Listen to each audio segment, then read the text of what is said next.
Hey everyone, welcome back to the channel. In today's video, we are diving deep into one of the most fundamental concepts in web development, server and client component. Whether you are just starting out in full stack development or looking to deepen your understanding, this video is for you. We will break down what exactly the client side and the server side component do, how they communicate with each other, and why separating these components is becoming more important than ever, especially with modern frameworks like React and Next.js and more. By the end of this video, you will have a clear picture of how website actually works behind the scene and how does close between your browser and the server. So grab a cup of coffee, hit that like button and let's get started. So let first of all key in the React server component, we already talked about the two types of component in our previous video. One is the server component and second is the client component. So both the component we discussed today and also do some examples in Next.js application so that you can easily get a understanding of how what is the difference between the server component and the client component. So let's move on to the Visual Studio Code. So for this, I have built a new project with the name rendering demo. You can type this particular command like npx create next step at the rate latest and rendering name of the project name so that you get the same file structure as we have. So now the most important point which we discuss in this video is the React component with Next.js. So in React server component with Next.js is that in this you have one counterpoint that every component in a Next.js app default to being a server component. Means that Next.js app default is being used as a server component, not as a client component. So if you go to the Visual Studio Code and see the file structure, so when you install a new Next.js project on your system, you can find a default file structure with the name like we have already have the default file like layout.tsx and page.tsx. So these files act as a server component, not as a client component. So now let's work on this and we can create a server component on the basis of this. So for this, I can create a server component.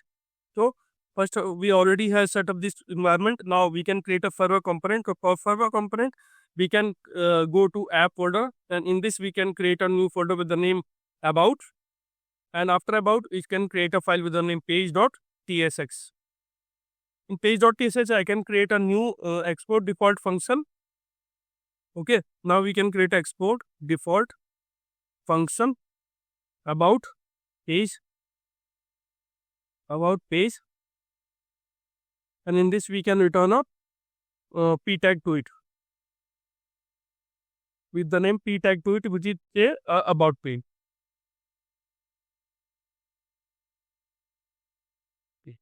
Okay, now we go on the now already our server is running. So now we go on to the browser, logo 37 plus about us. About.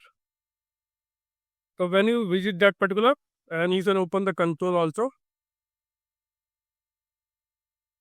So in order to, as already we have line discussed that we have seen that by default is a server component. So I can also give a message to it.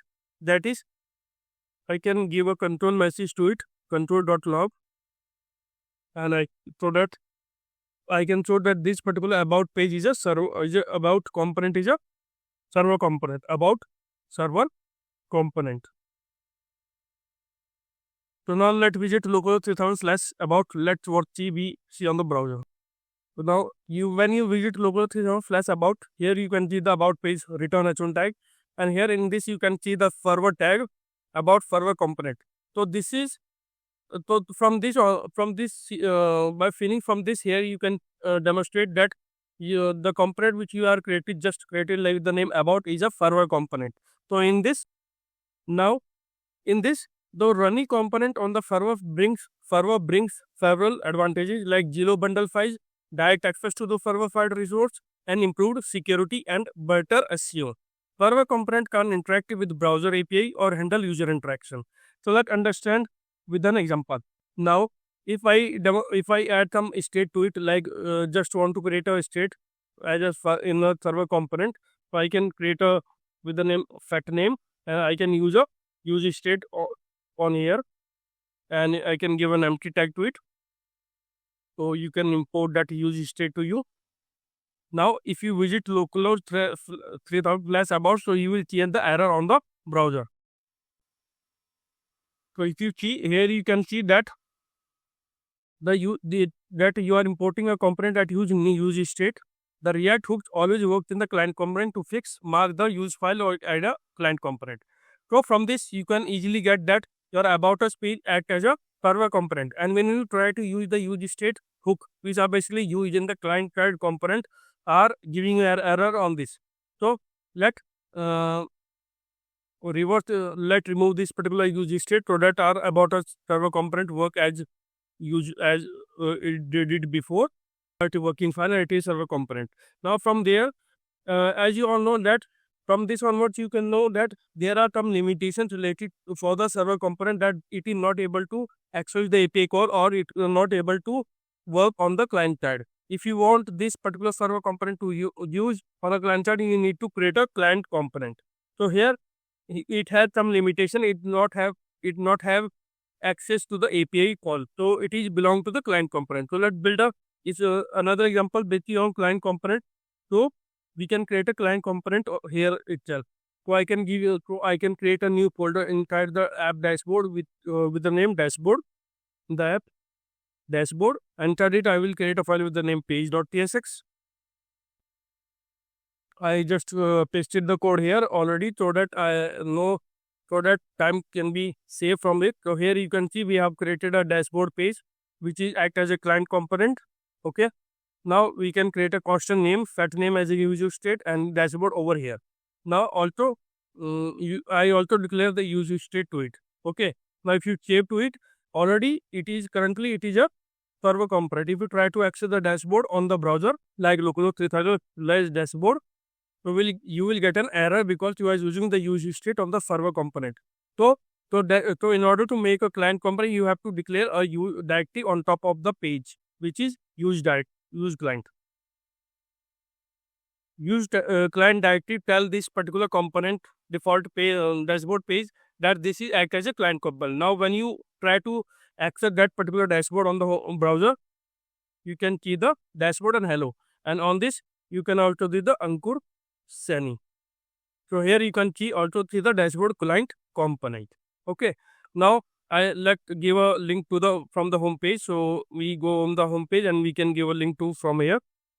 We can link href to dashboard and dashboard. Okay, now save it. The link is basically with which we are using Nest from link. Okay, now we go on the home page. You'll directly go to the localhost 3000 flash on the home page. And now when you see the dashboard, we can just clear out the screen. When you click on dashboard, it will take you to the dashboard, and here you see the dashboard client component also, which you are doing. And now when you able to type like web coding with Ankur, so your value inside the text box will be set itself in the after hello, because you have already take that particular use state variable to set that particular name, and after that name will be visible after name, and the dashboard client will be called. Okay. Now one more thing I just want to tell you, that if you go to the terminal, here also you can see the client dashboard. Okay. Why it is happen that you can also see the dashboard client component on the terminal as well as on the browser. It is the reason behind the reason of this lies in the client rendering method. That suppose if you go to the home page on the home page and try to when we click on the dashboard, you can see the dashboard client component. Okay. And when you don't want, and you are not in the terminal, and you are not able to see that text on the terminal. Now when we reload this particular dashboard page currently, now on the terminal you can see the dashboard client component. It will why so, because when the terminal is going to, because first time when we click on the dashboard on the home page, it will call the client component, which you client component data or component on which we are changing.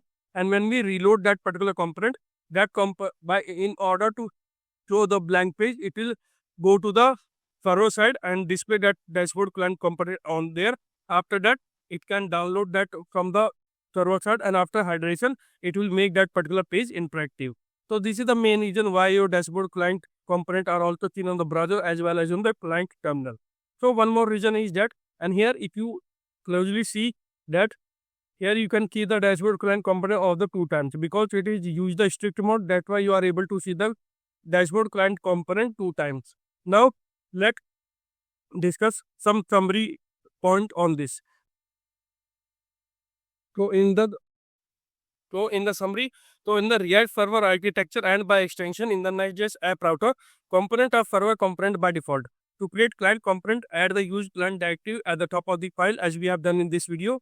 Server component are rendered exclusively on the server. Client component are rendered one on the server and then on the client. Okay, so that's why you are as already know that client component are rendered once on the server and then on the client. That's why you are able to see the dashboard server client component on the terminal as well on the client side. Okay, so this is how you can easily understand what are the server component and the client component.